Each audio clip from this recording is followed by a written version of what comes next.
Some of the content covered may be graphic in nature. Viewer discretion is advised.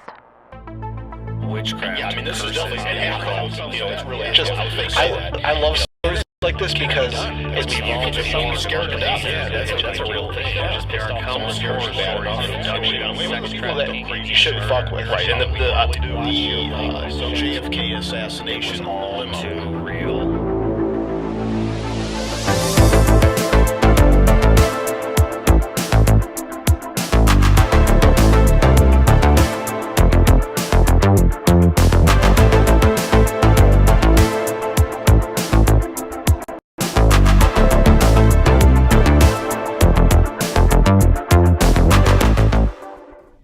From the mistake on the lake deep within the great American Rust Belt, I bid you all good morning, good evening, wherever you are, wherever you may be, across the nation, around the world.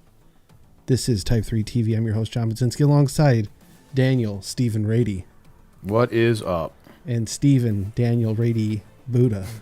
Stephen Daniel Rady. What is up? Not much. What's going on with you guys tonight? I think this is the snow belt now, not the rust belt. Yeah. Yeah. Well, they go It will hand be in rusty. hand. Yeah, from all the snow and salt. So, Right. dude, we got wompied on this week. Oh yeah, it was fantastic. It was like, I had minus the drift, so just the lowest point in my yard was 10 inches of accumulation. That was the least that I had. The drifts were about 2 to 2.5 feet. I mean, I went to bed. Wow. There was nothing on the ground. I woke up. I'm like, holy shit. So, I ended up not even going to work that day. yeah, it was pretty bad out. This is you the go days in? you wish you had a plow in your truck. You made a bunch of extra money. I know. I say that every year. Just do it already. Yeah, a little late for that buy-in. Yeah. So, Dan, were you able to get to work okay? Yeah, I made it down my stairs and into the living room. It was rough, but I made it, man. I made it to the living room and got the coffee going, and all I could do is Did you get your slippers on?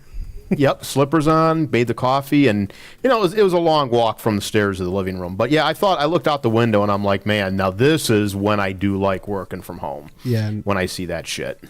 It's crazy too because we live in a condominium complex, and so we pay dues every month, and that covers like snow removal, trash removal.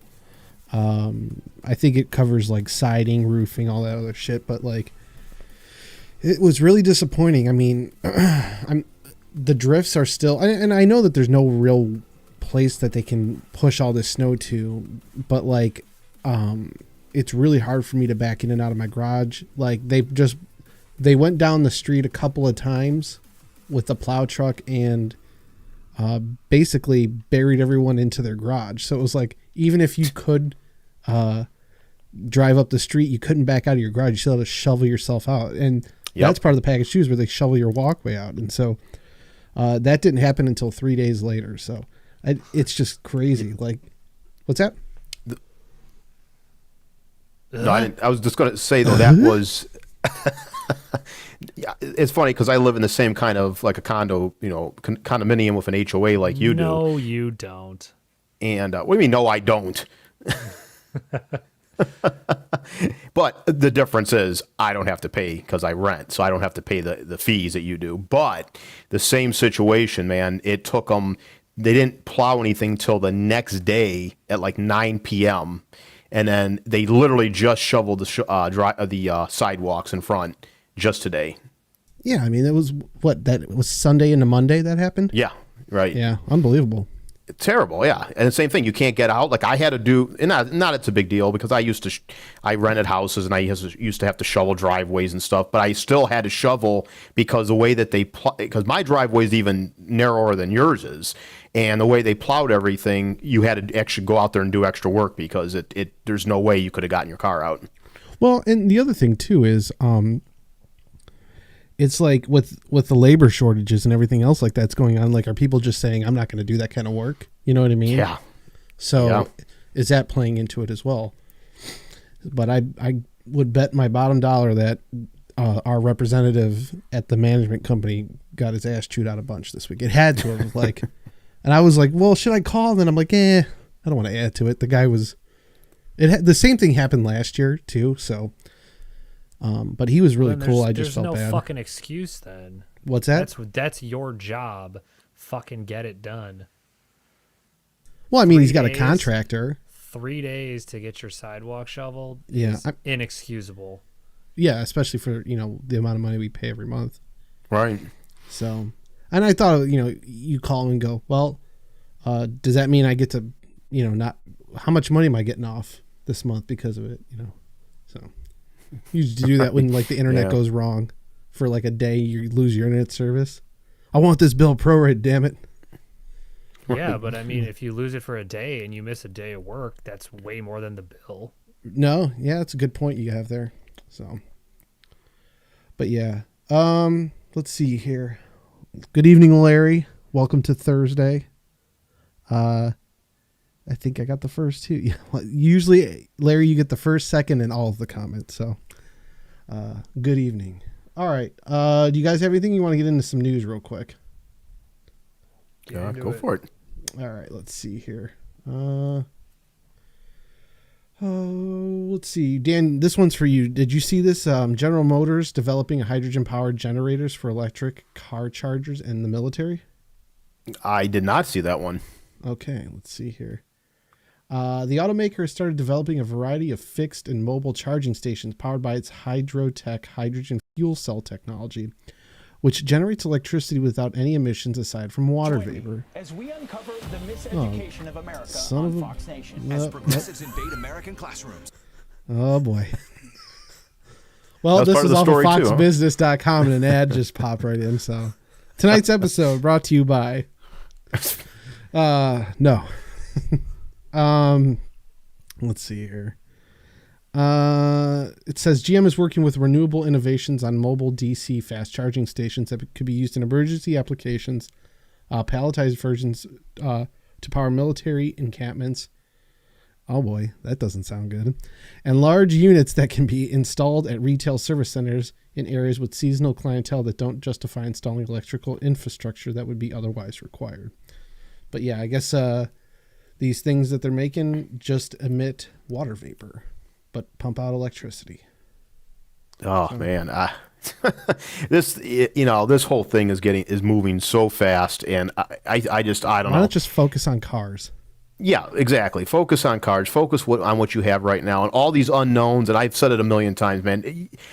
10 years, 15 years from now, no one knows how the entire public is going to accept nothing but electric cars. And again, the infrastructure, I highly doubt the infrastructure is going to be able to handle this. It's already antiquated, and I don't know. I can rant on about that. It's funny you should. I was talking to my dad. Remember, like, what was it, a couple weeks ago, Virginia, all those cars got snowed in on the highway or whatnot? Yeah. And stuck. Yep. Imagine if those were electric cars and they just ran out of, power. Right. Like, what would they have done to get all that out of there?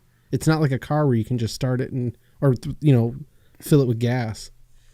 That's a great question. They'll probably, from now on, when it gets to that point, they'll have to have emergency trucks that have hydrogen batteries or whatever built or on them, so they have to give each car imagine that, plug in your car. I got to plug my car in so it can charge up, so it can get off the freeway.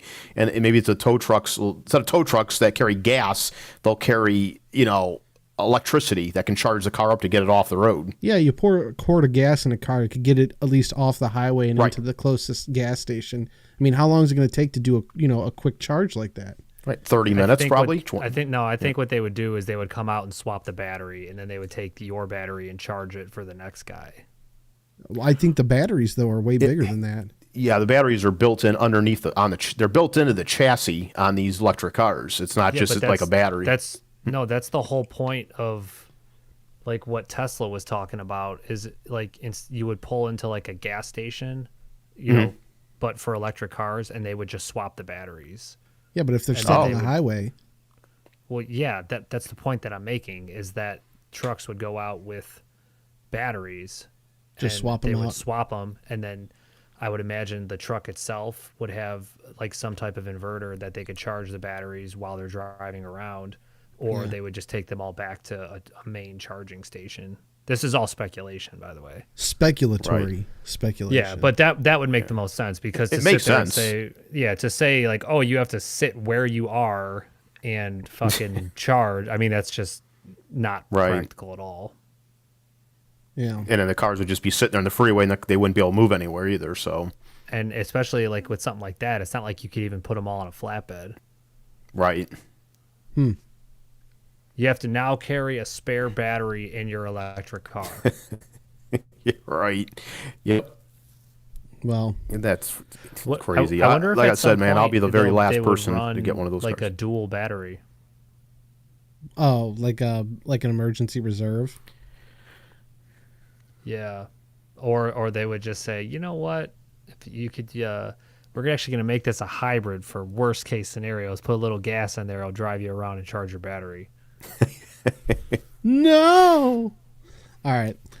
This one is out of the Wall Street Journal. And I thought this would be kind of interesting to just touch on this one a little bit, but it says Netflix shares sink as company sees subscriber growth slowing. It says video streamer cites growing competition and ongoing COVID overhang for its membership forecast. My thing though with this is that like, I mean, a lot of people have Netflix. At some point, it's got to bottom out, right? Like, what happens when there's nobody that needs a Netflix anymore? They raised their rates like they just did last week. Did they raise the rates again? Yeah. I didn't even realize it. How much? Do you have a Netflix? Natalie does. Yeah, I think it went up to like $15 or $16 a month. So it wasn't much. It went up like $2. Fuck, man! It used to be $8.99 or something like that.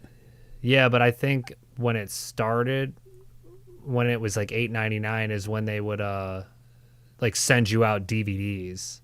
No, I mean you could pick the DVD or the streaming package. Yeah, but I thought the streaming package was more money. No, not initially. You had to pick one of the two, but if you wanted both, it was like 12 or $13. But yeah, at this point now, but they didn't have shit on it then. Like, not to say that there really isn't a whole lot of good stuff on there right now. No, either. it's all garbage. Yeah, but my thought was just like so many people have this at some point. Like, there's not almost everybody I know has a Netflix account. Like, I don't know a person. How much does the infrastructure of Netflix really cost? I mean, if people are paying at a minimum $15 a month and they have how many million subscribers, like... Well, the problem now is that they're getting into this situation where nobody wants to license their content to them anymore, so they have to make their own. So not only do they need the infrastructure, they also need the content creation too. Yeah, that's true. I get that. That would definitely be the most expensive part. But the thing is, with all these, especially with everything through 2020, like all these bullshit big studios that just want to fuck around and do stupid shit, like Netflix can kind of come in this niche market and be like, hey, we'll give you a decent budget. We're more willing to work with you, instead of having to be like, this needs to be PC for this like all that stupid shit that like, Disney's got to blow everybody that hates Dave Chappelle and vice versa. Like if you were to go like HBO they actually do pretty okay with some of their content though. To be honest, Netflix content is pretty garbage. Like the shows that they write themselves or that they allow to write. But just the fact that you don't need these giant production studios anymore when you have companies like that. Yeah. Yeah. Well, that and, people like Amazon who they've just got, endless supplies of cash so they can go and. I think it's also the thing that sucks for Netflix though is like, I don't really see anyone like in a major rush to just flock to Netflix because of their original content, with the exception of Stranger Things. And that's well beyond its shelf life at this point. I mean, the last season came out like 3 years ago. Yeah, it's going to be 3 years this summer. And they're not kids anymore, so it's just kind of like that. I thought that was kind of the whole point. How do you go 3 years later and you're suddenly like, oh yeah, this is where we left off? Right. Yeah. When is it even season 4 supposed to come out? I have no idea. Probably October, because that was the original release date for last year. Yeah, because they released a trailer in May. But, I mean, it's just... Oh, man. 4 is scheduled to be released on Netflix mid-2022. So 3 years after... Because the last one came out in 19. Oh, meh. You know, it's funny. We're talking about television, not to really jump off the Netflix thing, but just a real quick thing I thought was interesting. You know, like so many of these new TV shows, and I'm talking regular television, the regular networks, not cable. They're, you know, the shows, a lot of these shows coming out are just terrible ratings. They're the same crap, stupid shit.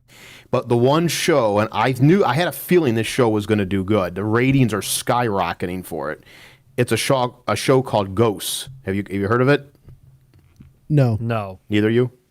It's a kind of a sitcom type thing where basically these people move into like an old mansion. I can't remember if it was a mansion or a hotel or whatever, and I think it might be a bed and breakfast or something. But anyway, they move in, and this house is so old that it has all these different ghosts, like an Indian, someone from the colonial days, and it's a comedy, and the show is it's such a unique idea. The show's ratings are doing amazing, and I just think it shows that how people are so sick and tired of the regular shit on television. Something like this, which is unique. I don't remember a TV show like that had the cast was ghosts. You know, Is Patrick Swayze in it? Yeah, Demi Moore. Are they making clay pottery? What channel is it on? I think it's CBS. May have to give it a look-see. Yeah, it's definitely different for sure. Sounds like Night at the Museum. There you go. Way to just... Yeah. All right. This one's off of UPI.com. Large green fireball lights the night sky over Hungary. Did you guys see this? No. Large green fireball illuminated the night sky over Hungary and was captured on video from various locations around the country. Witnesses reported spotting the fireball, a particularly bright meteor was streaking across the sky shortly after 6 p.m. on Thursday. The light in the night sky was spotted all across Hungary and was caught on multiple cameras and by multiple witnesses. It was unclear whether the entire meteor had burned up in the atmosphere or whether pieces made it impact with the ground. So, but yeah, big giant meteor, and there's plenty of clips of it on YouTube and whatnot. But yeah, it's pretty incredible when you see things like this. So A big asteroid just passed Earth. Not to get like off topic, but kind of on topic because we're talking about this stuff. I think it's really funny, like how they made like such a huge deal that the government was going to be releasing, like the UFO stuff, and then like they basically released nothing, and then they said, "Oh yeah, by the way, we never found anything." And like, I don't know how much you see, but like lately there have been so many news articles about UFO sightings. Yes, I've noticed that. I've not. I have. It's like it's at least like every week. Is it mostly U.S. based, or is it all over the country or the world? It's all over. It's all over the world. Yeah. Well, But again, you know, this makes me think, you know, we have now, everybody has a cell phone. Everyone's got high-powered, excellent quality on their cell phones, and they always have it with them. They're always filming every damn thing that happens in their life. Why are we not seeing more, you know, seeing better film now of actual, if the UFOs exist, you know, why aren't we seeing more stuff of that now? More evidence. yeah, you make a good point with that. Like, everything's always shaky, blurry. They got to blow the pixelated footage up. Well, let's just keep it fair. I mean, first of all, it's way easier to fake something that's pixelated. And second of all, half the fucking retards out there running around with phones can't even film a fight between two humans and keep it centered on the action. So, I mean, you want them to do it in the sky and be all excited. You're asking for a lot. Yeah. Yeah. All right. One more story here for you guys. Buddha, this one kind of made me think of you because I know horny. All right. There you go. Pig to human kidney transplant, a success in the latest organ donor breakthrough. Surgeons at the University of Alabama at Birmingham have for the first time successfully transplanted kidneys from a genetically altered pig into a human. The patient was a 57-year-old brain-dead man whose kidneys were removed to make room for 2 pig kidneys.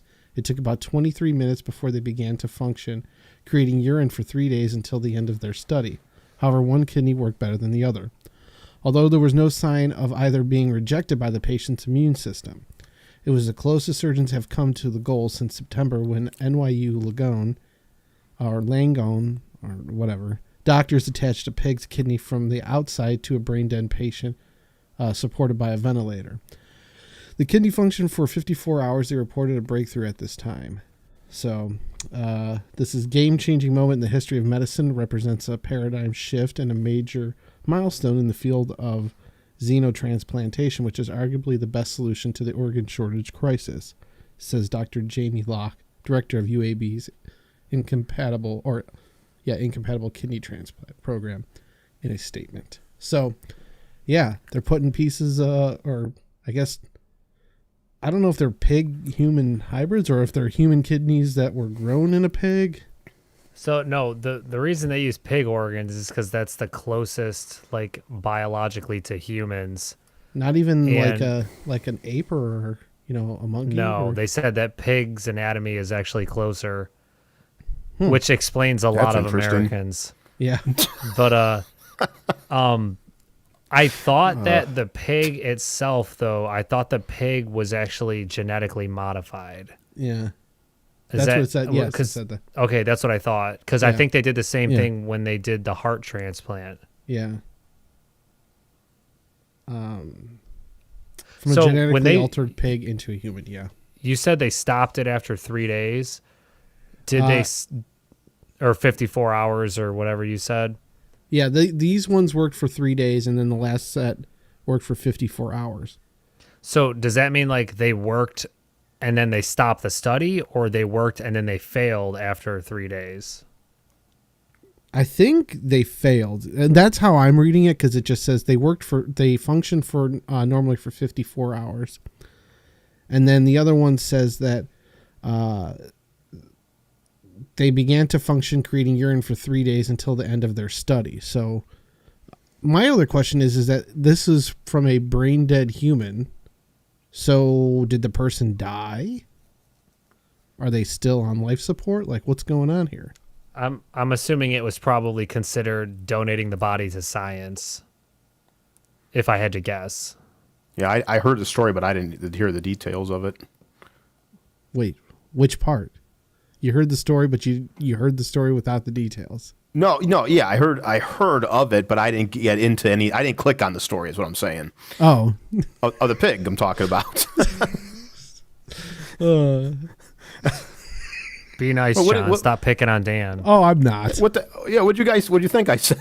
Well, you said I heard the story, but I didn't hear the details. Okay. I thought you meant as I was telling the story. I read the story playing out right there. Oh, no. No. Sorry, Dan. Yeah. All right. Let's see here. What the heck? All right. Well, that's all I got for news for tonight. So, Buddha, you want to go first? We could do that. That's fine. All right. Yeah. Lead me in. Just picture Buddha on like a steed. On a pedestal. Riding into battle. Yeah. His long ponytail. I picture him on top of a castle with a big sword. Or a donkey. I picture me on top of you. Whoa. Oh man. Ugh. And a donkey. Oh. Yes, Larry, parts is parts. Oh, that's funny. What the fuck, dude? Right. Come on. Well, you guys got me all. See, if you guys wouldn't get me all jazzed, I'd be ready to go. All right, no. So this story is about the El Fausto fishing boat that disappeared, and this was back in the '60s. And it disappeared. All right. Yeah, that's basically the end of the story. All right. Cool. Dan, all right, so awesome. Over to you, Dan. No. So El Fausto was a fishing boat based in the Canary Islands during the 1960s, and that is in Spain, which I recently found out because I was like, where the fuck is that at? And the main purpose of this boat was fishing, but it was actually big enough that they were able to use it for like transporting cargo across the archipelago from time to time, which is a nice word to say. It really just means a collection of islands. Also had to look that up. Didn't know what that meant. So the owner, Rafael Acosta, or the crew consisted of the owner, Rafael Acosta, and then there was two brothers, Ramon and Eliberto Hernandez, and their cousins, Miguel and, I'm butchering these names probably, Viterbo Acosta. And all of these guys, like, they'd been sailing for a long time, and they're up into their 40s at this point, so they're definitely experienced. So on with the story. July 20th, 1968, the ship sets sail minus Viterbo, I don't know how to say his name, that guy, who he just had something else going on, so he's like, I'm not going to be able to make it. So the crew unloads their cargo with a plan to set sail to La Palma the next day, which is just another island in the Canary Islands. So coincidentally, a man named Julio Garcia was searching for a way to reach La Palma as soon as possible. And he was not a part of the crew. He was just a guy that was trying to get over there. So he was working in irrigation maintenance at a nearby place when his wife called him and said their 2-month-old daughter was very sick and she wanted him to come home. He happened to miss like the main liner to La Palma.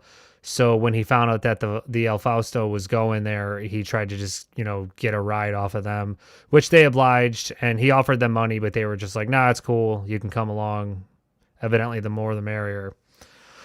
So they load up their cargo, which is about 20 pounds of fruit, which is really not that much now that I think about it. But anyway, so it's like an 8-hour journey from La Palma, and they set out at 2:30 in the morning on July 21st. So the route, they had traveled this route like multiple times. It's nothing new. That, like I said, they were all pretty experienced, like seasoned sailors. And this exact trip they had actually done dozens of times. And the weather at the time was pretty much perfect. Clear skies, calm seas. Like, it should have just been easy, which would then have allowed them to arrive at about 10 the next morning. So when 10 the next morning rolls around, everyone in La Palma is kind of surprised when the ship never showed up. Boat. What would be the size difference between a ship and a boat? I'm just curious. Look that up. Okay. But anyway, so everyone's kind of surprised when the El Fausto doesn't show up. So in effort to locate the missing ship, and just kind of quell all the concerns of the families, the ship's owner sent out another crew to retrace the steps of the El Fausto. And Raphael assumed the men had just basically broken down or, just kind of maybe got a little lost, taken off course or whatnot. I have an answer for you. What is it?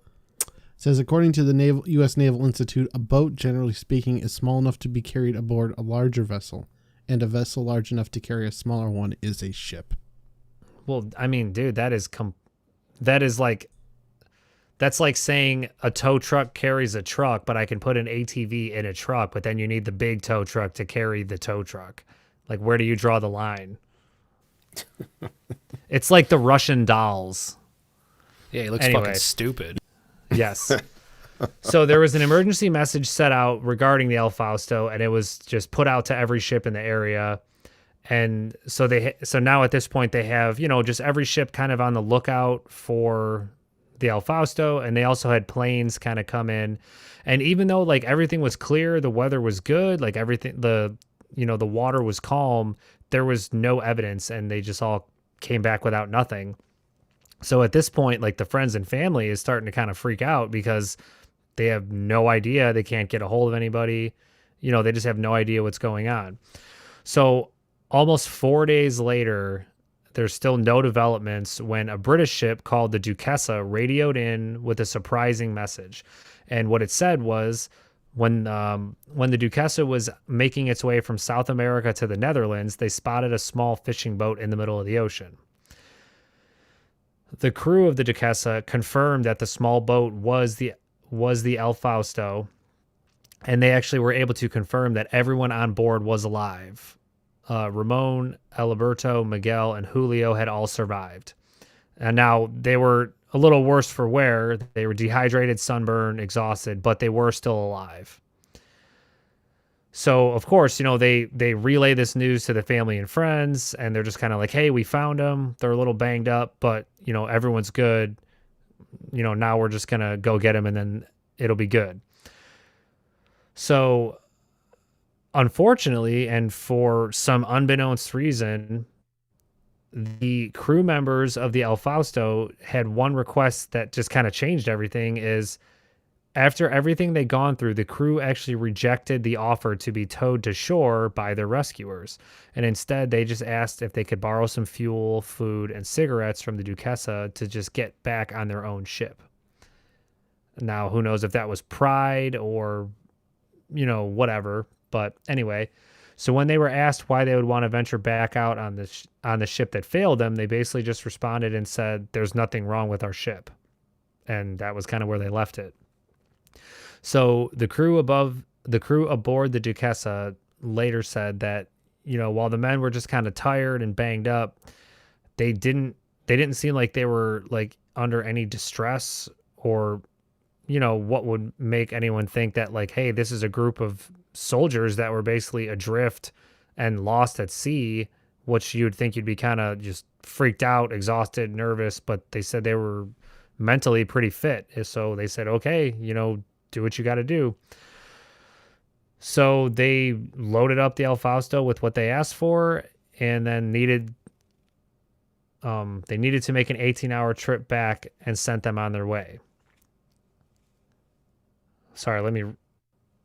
Rescuers loaded the El Fausto up with goods needed to make the 18-hour trip back and sent them on their way. Sorry, I wrote that wrong before. And pretty much now, like, since they said they found the ship and everybody, they knew about it, everybody's feeling better about it, the home port was waiting for them to return because, up until a little while ago, they all thought that the boat was lost at sea. So unfortunately, as time went on, the crew and the ship, they never showed up again. So now at this point, like the families of the sailors, like they spent the night on the dock just kind of waiting to see if the El Fausto was going to show up, and it actually never did. So now fast forward July 26th, the second search is sent. It's basically put out, hey, try to find this ship. It's still missing. And yet again, they were able to turn up nothing. So fast forward to August 7th, the search is called off. So at this point, it's been about 2 weeks, and they were never able to find anything. The El Fausto and its crew are deemed officially lost at sea on August 7th. And that's how it remained until October. Now, on October 9th, an Italian ship named Anna Di Meo came across a small vessel while en route to Venezuela. And after they're looking at this, the sailors realize they're able to make out a name of, this boat that's just kind of floating there, and it's the El Fausto. So first mate Luciano Ascione, I don't know how to say it, Ascione or Ascione. I'm terrible with names. Anyway, so the first mate boards the abandoned ship and just takes a look around and says, hey, like everything on this ship is in pretty good condition and it's all in working condition, but there's no crew. So he's looking around on the deck, can't find anything, even though everything looks like, nothing's been damaged, anything like that. So he opens up the hatch of the ship, and down below he ends up finding a body of a naked man laying face down on the floor. The man had a radio next to him and a small notebook with scribblings in Spanish. So the Anna Di Meo decides that they're going to tow the ship back to shore and alert, just basically, call it in and say, hey, we found the ship. It has a dead body. You guys need to check this out. So in yet another setback to this, the crew of the Anna Di Meo sends word that the El Fausto actually sunk bow first into the ocean during the night, and the body was lost along with the seemingly cursed ship. And at this point, there's like literally almost nothing to show of any of this that happened and anything that they found. Just kind of, odd. So the only thing that they were able to keep from this was the notebook that was left by the body, and the authorities were able to translate what was written down in there as, "Don't ever tell our son all that has happened to me. You know that God wanted this fate for me. Love you." And the wife of Julio Garcia, a woman, it just says Luz, was the wife of Julio Garcia, which is the man that just hitched a ride with the crew. When she saw this notebook, she confirmed that it was his handwriting, which kind of led them to believe that the body was the body of Julio Garcia. And it says she kept the torn page until she died in 2020. But as far as anybody ever knows, there's no explanation for what was actually written there and why he wrote it. So then there's kind of like random theories, and it's some of it is, were they possibly carrying like contraband or smuggling something that was illegal, and they were afraid of being caught, which is why they didn't want to accept like any help or being towed or really let anyone else aboard the ship? Were they trying to flee somewhere, or was it literally just a mix of bad luck? And of course, like, what happened to the other bodies? Did Julio possibly kill them or toss them? Did they all go crazy, jump overboard? I mean, it's all just totally up for speculation. And the fact that they were never even able to, go on the ship, the authorities were never able to go on the ship and investigate. It's like, then it also kind of like makes you go, man, did they sink the ship on purpose? Like, was there something on there? And then this crew of the DeMeo found it, and they were like, oh, we're just going to take this and sink the ship. Like, there's so much stuff, so many possibilities for what could have happened. But the fact that it just sunk overnight randomly after being, found and towed back, you'll never know at this point.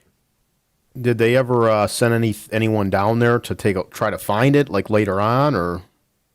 Well, this was in the 60s, so it's not like a heavily covered story.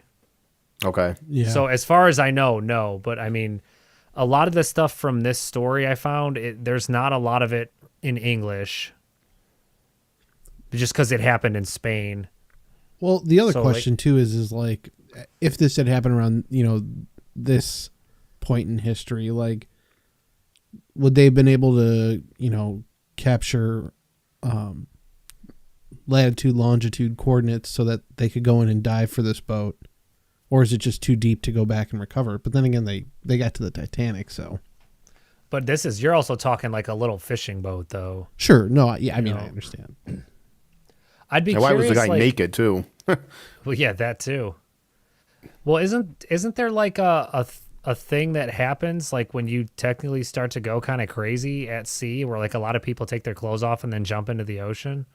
I thought that, or is that from like drinking a bunch of salt water? I don't remember. I thought there was like a thing that happened where people would kind of go crazy at sea. I forgot the word. You're right. There's a word, and I think that does have to do with eating, like you're drinking salt water. It makes you go crazy. The fact that it just heavily dehydrates you. Well, yeah, that too. And doesn't it normally make you throw up if you drink salt water? I think drinking so, maybe? seawater can be deadly to humans. Seawater contains salt. Therefore, to get rid of all the excess salt taken in by the seawater, you have to urinate more than you drink. Eventually, you die of dehydration as you become thirstier. Woof. Yeah, but it makes you wonder, like, where were the other guys? What if they're actually, well, I mean, probably not at this point because that was a while ago. They'd be dead by now. But, like, if they were living somewhere, like, what if they just literally, they end up telling the dude, hey, we're actually not going back. And he's like, what do you mean?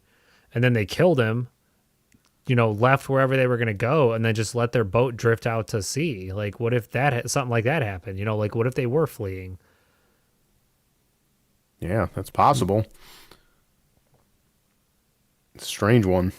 Yeah, no, I'm reading here, like, what a lot of it has to do with It says the same reason that you go mad if you don't drink anything at all. Seawater has lots of salt in it, so in spite of the fact that you are drinking water, the net effect is to actually dehydrate you. One of the signs of extreme dehydration is delirium, and it is loss of cognitive functions. As the brain dehydrates, it cannot function, so it's not uncommon for someone to appear to go mad prior to succumbing to dehydration. So I think that answers the question. And that's how they get you. Yeah. So I guess I mean, I know you can't drink salt water, but is there a way to I'm not even going to ask that question. Nowadays they have a lot of like life rafts and stuff. They will have a filter kit to where you can filter out salt water to make it drinkable. That's what I was. I mean, really. That's what I was going to ask. They have to have like some sort of filtration system now for like emergency use. I believe like in the western states they do. Yeah.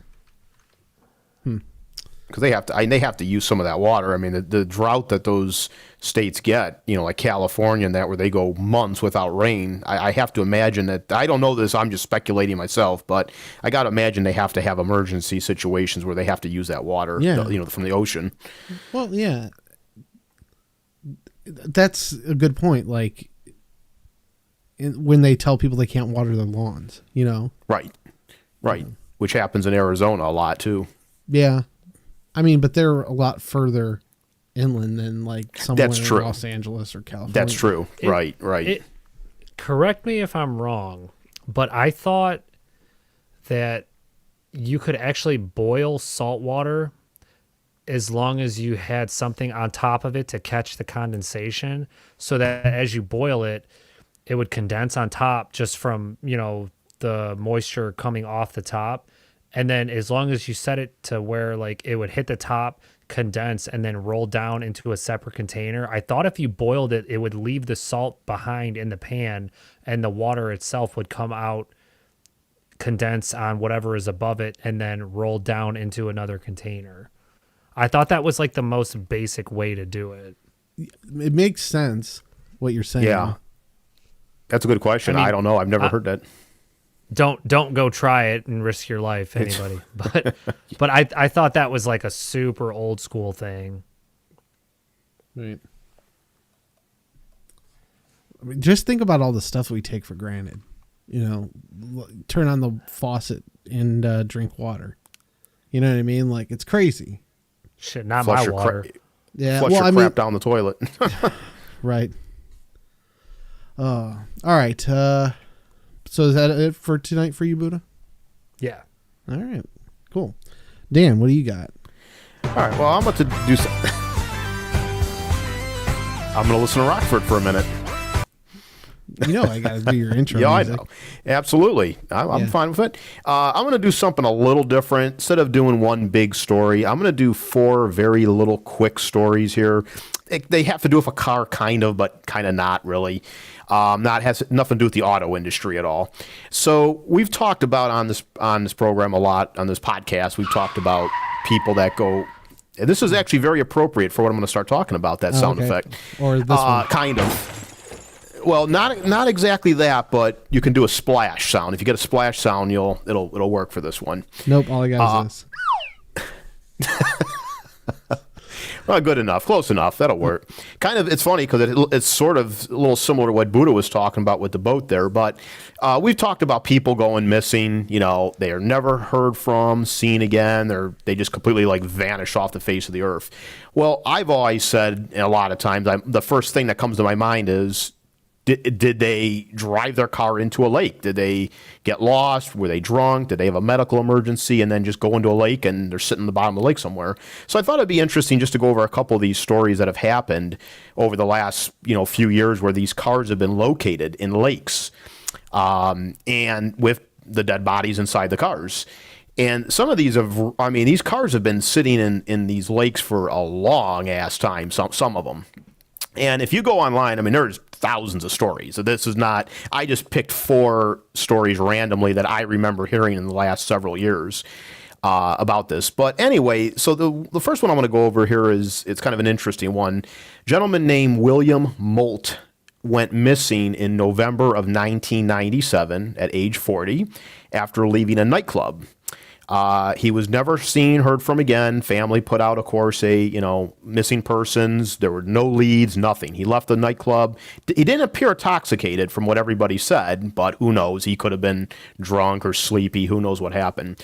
Well, back in 2019, September, I believe, of 2019, somebody that was looking at their Florida neighborhood, with their former neighborhood where they lived in Florida, on Google Satellite, which I love using all the time. I love looking at the different stuff and seeing how things change.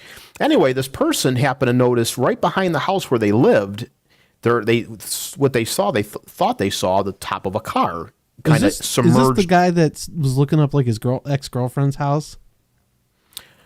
I didn't. Yeah, that I did not hear. Okay. That could be the same one, but the story I have here didn't go into all that, if it's possible. But it is possible the same one.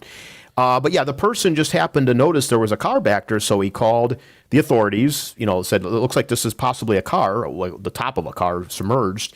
And sure enough, they went in there and they looked. And its funny thing is, this lake is not in the middle of nowhere. This lake is right in the middle of a neighborhood, a bunch of houses right behind it. It's not like it's way off somewhere.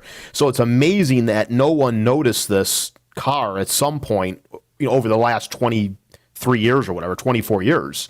They have not noticed this car. Anyway, they pulled the car out, and sure enough, his skeletal remains were found inside the car. It was I think like a 94 Saturn.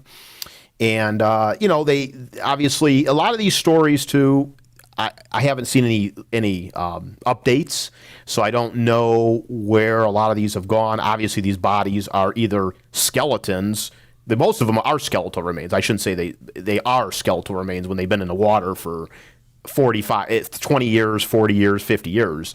So I don't know how much they can actually get from a lot of these to find out if some of these people, committed suicide. Did they have a medical emergency? Were they killed, and just thrown in the water? A lot of this stuff I don't think will ever be known. But anyway, it was interesting how they found it. This car would have never been found had the person not just happened to look over Google Earth and, the Google site to see that car there like that. So that took care of that. That solved that missing person. Yeah. Go ahead. You say something? No. I was gonna say, okay. yeah. It's just I remember hearing a story like that or similar, or the same one. But yeah. Gotcha. Well, this next one here happened in 2013, I believe. 2013. So the Oklahoma Highway Patrol, Lake Patrol Division, they were testing some new sonar equipment in the Foss Lake. I think it's called Foss Lake in Custer County, Oklahoma. And then they detected some, weird echoes, I guess they're calling them echoes, that show that there was a large metal object underwater. So they thought it was a car. They're like, all right, it's probably a stolen car. Someone just pushed a car in the lake. Well, when they went ahead and they did all their diving and everything, there was actually two cars in this lake. The one was, and this one kind of boggles my mind because these motherfuckers were down there for a long time. A 1970, so there was a 69 Chevy Camaro, which would have been worth tons of money right now if it was in good shape. It was owned by a 16-year-old Jimmy Williams, and he was reported missing in 1970. He was last known to be driving with his friends Thomas Reyes, 18, and Leah Johnson, also 18. None of them were seen ever since that night in 1970. So after doing some investigating, they realized that Camaro that they pulled out of the lake was his, and they found, of course, a bunch of skeletal remains. And they, the last I believe that was their car, that was him in there, and him and those people that were all missing. Again, I never heard of any stories on if there was any foul play or anything like that. It was just a bunch of kids being drunk. I think a lot of these stories are probably that, where they're just drunk and they just lose control and not paying attention and they go in the lake and drown. Especially if someone has their. How far off land are these typically found? Well, like I said, the first one, the Google one, actually was literally, the car was right off the edge in the lake. It was not far because you could see it. They could see it from Google. This other story, it looked like it wasn't also too far from the road, maybe 20 feet, 30 feet from the road. So wow, it wasn't too far. Wasn't too far. And the to add to this one though, to the same story, not only did they find that car, they found a I believe it was a I apologize. I think it was a 54 Chevy, and it belonged to an elderly man, a 69-year-old man that was driving with his sister. He went missing in 1969, and sure enough, they pulled that car out. And these cars were just complete, obviously, piles of rust, but they were still, you can look these cars up and you can see you can still tell what kind of car it is. If you know cars, you know what kind of car they were. And they pulled out this old, I think it was a 54. Don't quote me on that because I don't have that information, but it was a 50 Chevrolet that they pulled out of there. And that person had been reported missing in 1969. So the fact of this one's weird because you got two cars in the same lake that were basically almost right next to each other. The last I heard, they were trying to investigate it to see if there was any kind of crimes committed. Was there a crazy killer in the area that was just deciding to dispose of cars and killing people and throwing them in the lake? I doubt it, but they have to look into all that stuff, of course. But I didn't hear any updates on that one. Huh. So that was kind of a weird one there. The next one here was just recently, actually. This just happened last month. On January 27th, 1976, 22-year-old Kyle Clinkscales left the Moose Club. It's a bar that he worked at in his hometown of LaGrange, Georgia.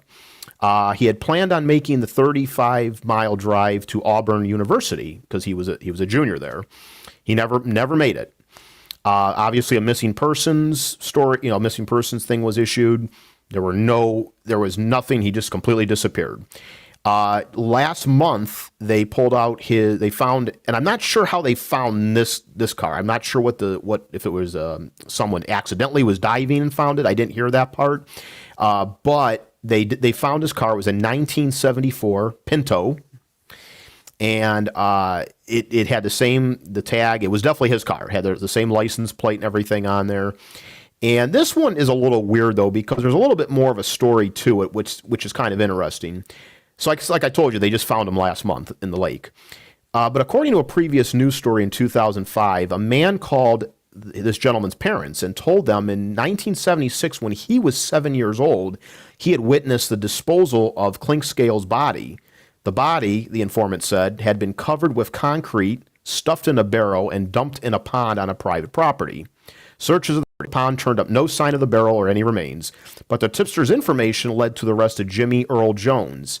Jones was charged with concealing a death, hindering the apprehension of a criminal, and 2 counts of making false statements. Johnson was charged with concealing a death, making false statements, and obstructing justice. But he was not charged with Clinkscales' murder. Investigators believe the actual killer was now this is what's weird. So they say there was a killer on this one. The actual killer was a man named Ray Hyde. And Hyde died in 2001. He had owned a salvage yard, and police dug it up twice looking for Clinkscales' missing Pinto, but never found it. Investigators do not know why Clinkscales was killed, but they believe he may have known about Hyde's criminal activities, which involved car theft. I forgot that, so I said there was no strange things with any of these stories. This one is definitely strange here.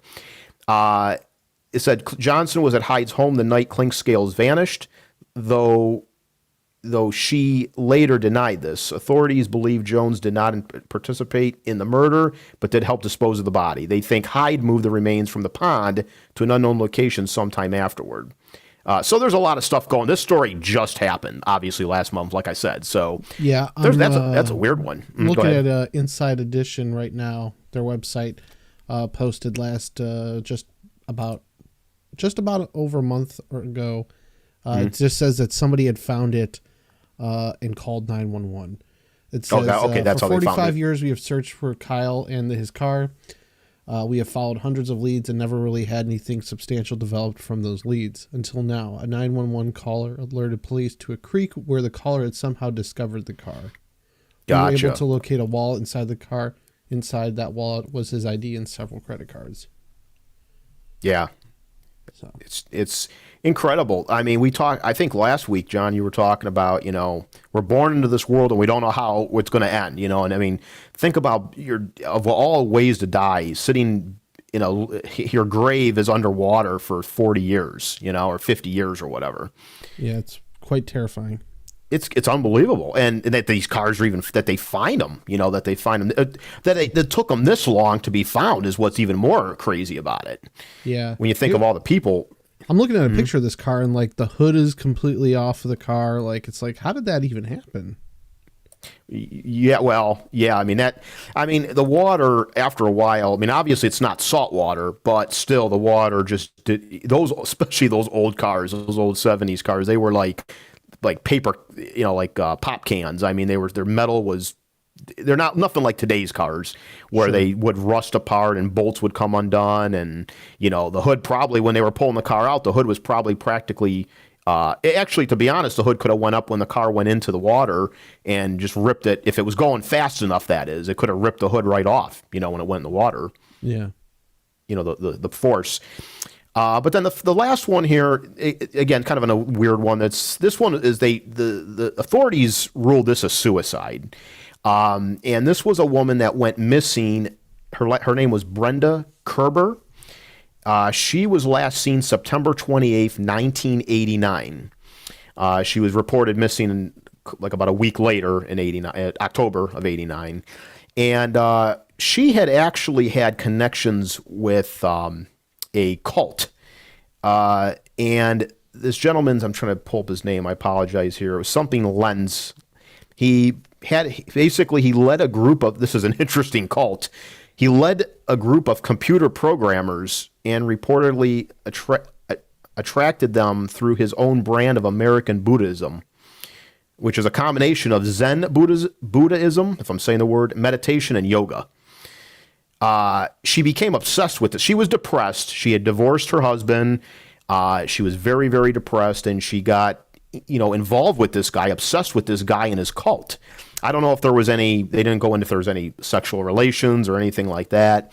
But she started acting very, very odd toward the end. She was writing very bizarre things in her diaries about her obsession with this man, this Lenz gentleman. And she went missing, and I believe this was last January of 21. They found her car in the Muscoot Reservoir, and it was I think an 82 Ford Granada station wagon. That's correct. So they what's that? That's correct. Yes, yeah, 82 Granada, and they pulled her out of the water, and the authorities believe that it was death by suicide by drowning. I'm not sure if it says a review of the evidence in the case that's how they came up with that, and from the medical examiner's information. So I don't know if it was based also on some of the notes that were written, or not notes, but her stuff in her diary that she was suicidal. I'm not quite sure how they figured out that how they still can consider that wasn't an accident and that she just literally drove her car directly into the water like that to kill herself. But again, 89 was that. I can answer that. It's because people are fucking stupid. That's it. And I thought he was going to. I thought he was. Yeah, he looks fucking stupid. The only reason I say this is A, because they're stupid, but B, because yesterday or Tuesday, whatever the fuck day, I was driving downtown, and so it snowed Monday. Tuesday, it was like, clear enough to drive, right? I mean, everything had a whole day to pretty much get handled. This motherfucker, when you're going around right before Dead Man's Curve and you see that Carnegie exit on 90, dude. This fucking dude, I don't know how he did this. His car, the middle of his car was on top of the guardrail facing the wrong way, and he didn't drive through the snow. I don't know how the fuck dude, I have no idea how he managed. There was no tracks in the snow.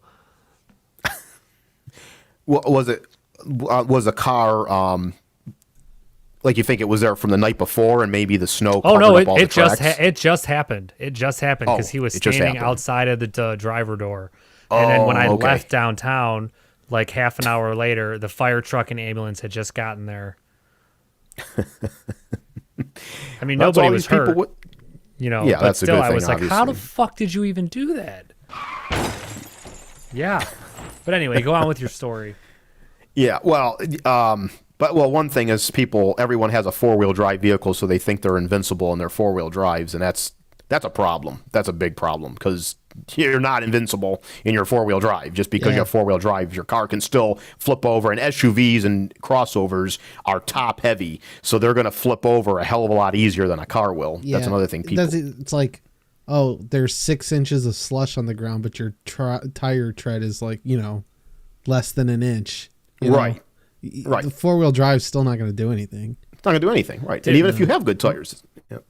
My favorite is like, I have 4-wheel drive and it's a car, but there's 10 inches of snow and the fucking bottom of your car is 4 inches off the ground.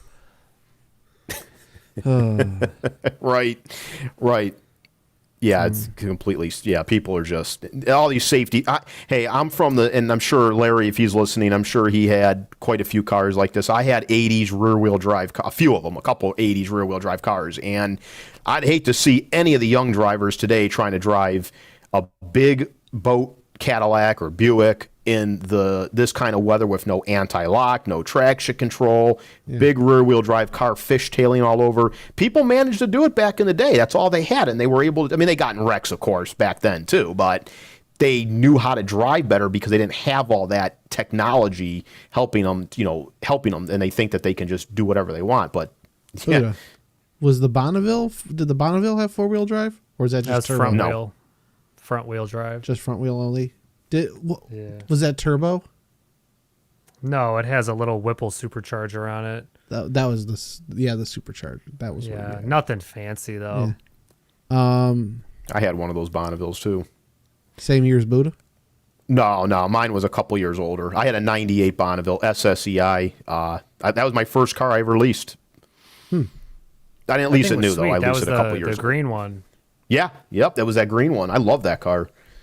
Dude, I actually I love that fucking Bonneville. I had a slew of problems with it, but that was a laid out fucking car. I remember you had the Thunderbird too. I did. Yeah. Thunder Chicken. Yeah. But go ahead. I was gonna say these are great stories. Thanks. Oh yeah, no problem. Yeah, and that's basically. I mean, I was pretty much done with the story there. I mean, she struggled with a lot of problems, and and this gentleman, his name was Frederick Lentz. That was his name, the guy that ran the cult. He died in 1998. So and it was just a weird combination. Her getting obsessed with the cult and. Yeah, it says he died in 1998 after consuming a large amount of barbiturates and either falling or jumping off the dock of his home in Long Island Sound. Yep. Yeah. So I just brought these stories up because it's always fascinated the hell out of me where, cars are pulled out and there's, like I said, a body's been sitting in this car for decades. And there's plenty of stories where, they find the car a month later or 6 months later or something like that. And that's not it's still crazy, but it's not like 40, 50 years later that somebody's been, and it sucks for the family because the families, it's just, they have no closure. That's the one thing, that's a story you hear on all these, like in so many of these stories, the people, especially the ones from the 70s and 60s, the parents are dead, all the intermediate family is dead. And you have, but there's still cousins or maybe some siblings possibly left. And the thing you hear is, well, at least there's closure now. They know what happened to them now. But still, that would suck to know your loved one died like that. Well, I got one tonight here too. This one is kind of, it's similar, but no real car tied to it. But this is a story of Thomas Burkett. Thomas Burkett was and I'm going to be doing a little bit of reading off of the Unsolved Fandom. So if you want to go to unsolvedmysteries.fandom.com, they did a great piece on here, but I'm going to read some of the stuff off this article here. It says, Thomas Burkett was a student at Marymount College in 1991, but on Thanksgiving weekend, he was found dead in his parents' Virginia home. Officials deemed it a suicide, but his parents believe he was murdered. There's belief that he may have been asked to be an undercover narcotics agent for the DEA and that he may have discovered evidence about illegal drugs being sold at Marymount. His murder and staged suicide are alleged to have been covered up not by just the college, but also by the state and federal law enforcement agencies. On November 30th, 1991, 21-year-old Thomas Burkett left his parents' home in Fairfax County to visit some old high school pals in Centreville, Virginia. Tommy's friend lived approximately 7 miles from the Burkett's house. Tommy arrived at his friend's house shortly after 8 p.m. around midnight. On December 1st, Tommy left his friend's house and stopped by an ATM. The ATM camera recorded Tommy making a withdrawal and being approached by 3 white males. At 2 a.m., Tommy called his parents to let him know that he was staying over at his friend's house and would be home around noon to attend the family's scheduled outing. At 11:45 a.m., Tommy's parents left their home to run an errand. As they were leaving, they heard the sound of tires squealing, though they did not see the car. Witnesses later confirmed Tommy's blue Mustang was seen being chased by a large dark car. After his parents returned from their errand, they were surprised that Tommy was not yet home. They waited for him until 2:45 and then left to attend a poetry reading, an event Tommy had promised to go to with his parents. While the couple was away, witnesses claimed to have seen the dark sedan accompanied by a white male parked 3 houses down from Burkett's and blocking the entrance to Burkett Street, Urick Lane. The car stayed there for approximately 20 minutes. Later in the afternoon, the sedan, unoccupied at this time, was seen parked in front of Burkett's house. There were no lights on in the Burkett home, indicating that someone was inside. At 5:10, Tommy's blue Mustang was seen going westward on Muirkirk Lane. The car came to a stop in front of Burkett's house. The driver, an unidentified white male, idled the car until all the neighbors had gone inside their homes. At 6:10, Tommy's parents returned home and observed the unoccupied Mustang parked in front of the house. Upon entering the home, Tommy's father found his son's beaten body sitting upright in his bedroom sofa facing the room's door. His feet were crossed and his ankles, and his feet were crossed at the ankles, and his hands lay in his lap. Tommy's jaw had been savagely broken, and his right ear was a bloody mess of tissue. His father observed his son's torn clothing, as well as multiple cuts and bruises. A gun lay positioned in Tommy's limp hand, and he had a gunshot wound to the side of the head. So, long story short, the parents come home, they find their son dead, and a bunch of neighbors basically say, like, okay, they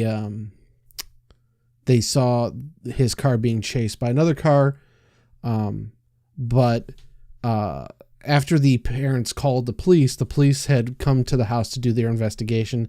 They basically determined that it was a suicide, although, again, his body was beaten up pretty badly. And then also, in his room, the police also handed his parents a bank statement with the message that was written on it that says, "I want to be cremated" on it. And so that's kind of why they would say that that was his suicide note. But like I said, there was, a lot of rumors about this guy getting, harassed by groups of people at the college. Not only that, but, witnesses saying that he was being chased. He was beaten up, not too long before they found him dead, where witnesses at the college saw him being jumped by a bunch of guys. So there was a lot of theories around the fact that, like I said, he was like a narcotics informant. So I don't know, just an interesting story. Like I said, they found him, they found their son dead. And kind of to your point earlier, Dan, both the parents, searched. I mean, this went on for, a long time. And then the mother died in 2003. And then his father died in 2006, not knowing really what happened. The parents believe that he was murdered, but again, the official ruling was a suicide. So that's a weird one. I mean, yeah. There's a lot of backstory to that one that makes you wonder. Like, I mean, it happened at a time where the technology was still good enough to where in investigating skills were. Was this a little town or a big town? Where was it again? Let's see. Herndon, Virginia. So not too far from it's like near the DC. I wouldn't say not in the DC area, but not far from it either. Okay. I was just wondering. I mean, small towns, like if it's a really, really small town, especially back in those days, you don't know how much investigating they do with things like that, But in a big city, you would think they would maybe take a little more, not necessarily though, but take a little more interest in and have the skill set to look in that stuff. Because why would his jaw be broken? Why would all that stuff happen, and then he would shoot himself? Right. It sounded like it was set up. I believe too that they had his body exhumed for another autopsy. I think I read that somewhere else too. But yeah, so I don't know. Did that conclude it? But yeah, it says here also, the autopsy on the report on the body listed no visible injuries with the exception of the gunshot wound, despite the fact that the body presented a severe jaw trauma, right ear trauma, and numerous cuts and abrasions and bruises. Contrary to the standard of autopsies, Byers, when requested by the Burketts for the copy of the autopsy photos, claimed that there no photos been taken of Tommy's body, even though Byers had shown Mr. Burkett a photo previously. Furthermore, when questioned in a Senate hearing about the ruling of the suicide that Byers had made on the autopsy conducted of the body of White House aide Vince Foster in 1994, Byers stated that he had ruled the death with a suicide based on the trauma to the jaw and the presence of gunpowder residue. Byers then admitted under oath that in the Burkett case, he had made the ruling based on suicide on the absence of jaw trauma. Under oath that in the Burkett case, he had made his ruling of suicide based upon the absence of the jaw trauma and gunpowder residue. But yeah, so, and it says he also made a similar claim in the autopsy of another suicide victim. So, I don't know. I just don't understand why local and federal law enforcement would have covered that up. Yeah. Because they're all corrupt. Yeah, but I mean, what do they have to lose by, this case? Do you know what I mean? Well, I mean, you never know what somebody knows. He could have came across something that was a lot bigger than, Than he was allowed to know. Bigger. Right. And then what? Then somebody killed him? Yeah, I mean, dude, just look at the Clinton hit list. Which Vincent Foster is part of, right?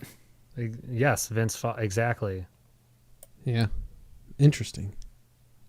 And the jaw trauma, I mean, unless he put the gun in his mouth, I don't understand, are they saying that the impact of the bullet just somehow destroyed I guess I didn't understand that part. It destroyed the jaw or caused damage to the jaw from the gunshot? One thought was that he had a bat in his room and that the bat was, I think, ended up missing here. No samples of blood were taken, even though the pattern of blood spatter was inconsistent with the position of the body. The bullet from behind Tommy's head was not removed for ballistics, nor was the gun examined. No blood was found on the bullet. No casts were made of the footprints behind Burkett's home. Tommy's vehicle was not searched for evidence, trace evidence, or dusted for prints, even though witnesses saw an unidentified man park the vehicle in front of the house at the time Tommy was already dead. No note on record was made of staging the body. Additionally, no note was made of Tommy's broken jaw, battered ear, abrasions, bruises, and torn clothing. The second autopsy discovered these injuries. Additionally, the neighborhood was not canvassed for witnesses, and when the witnesses did approach the officers, they were told that they did not want to hear it. You said the bullet in the back of the head, right? Did you say the bullet? I heard you say back in the head. That would indicate he would have been shot. Most people that shoot themselves in the head, they're going to put it to their temple normally, or in their mouth. Or certainly ain't going to put, huh? I mean, people do put it underneath their chin. Well, that's with a shotgun. Yeah, they can do it that way too with a pistol, but yeah. Yeah, the warden in Shawshank did that. Yeah.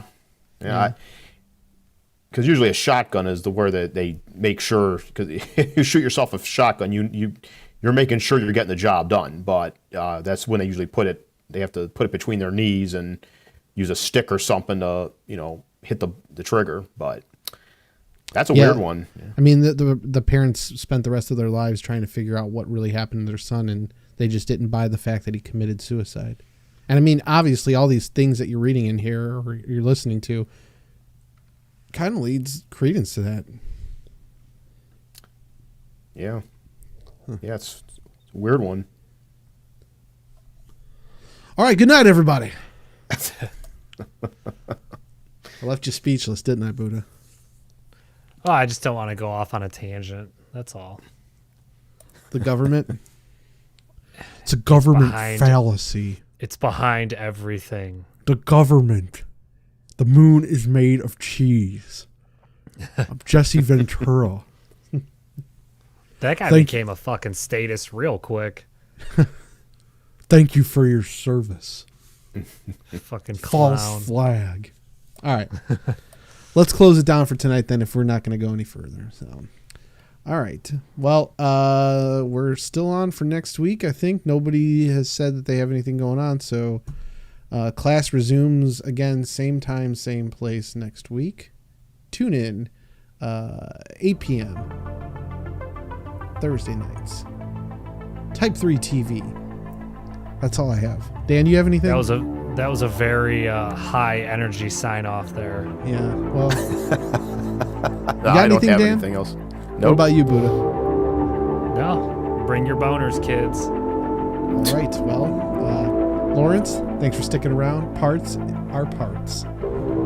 Wisdom from the great Lawrence of The Simpsons. For Dan Rady, Steve Gibson. Yourself. Yeah, myself. Who else? Santa Claus? I don't know. Buddha, this is Type What? 3 TV from The Mistake on the Lake. Say goodnight. Good night.